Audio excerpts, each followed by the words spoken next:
இப்போ உங்களுக்கு சின்னதா ஒரு சர்ப்ரைஸ். மதுரை கிழக்கு வேட்பாளர் விஜய்.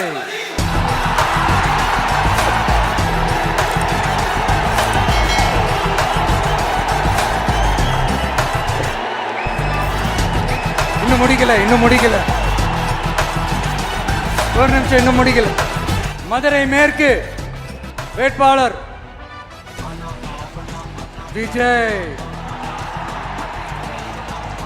மதுரை மத்தி வேட்பாளர் விஜய். மதுரை தெற்கு வேட்பாளர் விஜய்.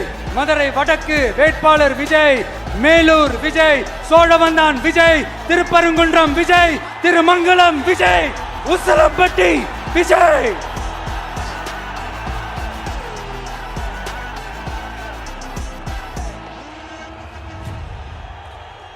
என்னடா எல்லா தொகுதியிலையும் ஒரே வேட்பாளர்னு பாக்குறீங்களா?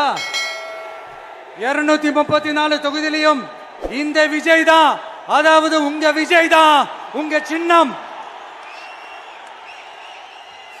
இன்னும் சிம்பிளா சொல்லணும்னா உங்க வீட்டில் இருக்கிற ஒருத்தர் தான் வேட்பாளரா நிக்க போறாங்க. அந்த வேட்பாளரும் நானும் வேறு வேறு இல்லை. நீங்க அவருக்கு ஓட்டு போட்டீங்கன்னா எனக்கு ஓட்டு போட்ட மாதிரி, இந்த முகத்துக்காக நீங்க ஓட்டு போட்டீங்கன்னா உங்க வீட்டில் இருக்கிற உங்களுடைய வேட்பாளர் ஜெயிச்ச மாதிரி. என்னடா இவர் ஏதோ ஓவரா சொல்றாருன்னு நினைக்க வேணாம். பிராக்டிக்கலா அப்படிதான் இருக்கும், அப்படிதான் இருக்கணும். நீங்களும் அப்படிதான் நினைப்பீங்கன்னு நான் நம்புறேன். ஏன்னா இது நம்மளை விட நம்ம எதிரிங்களுக்கு இன்னும் நல்லாவே தெரியும். அதனால எல்லாம் இந்த அதிகார பலம் எல்லாத்தையும் தூக்கிட்டு வந்துருவாங்க.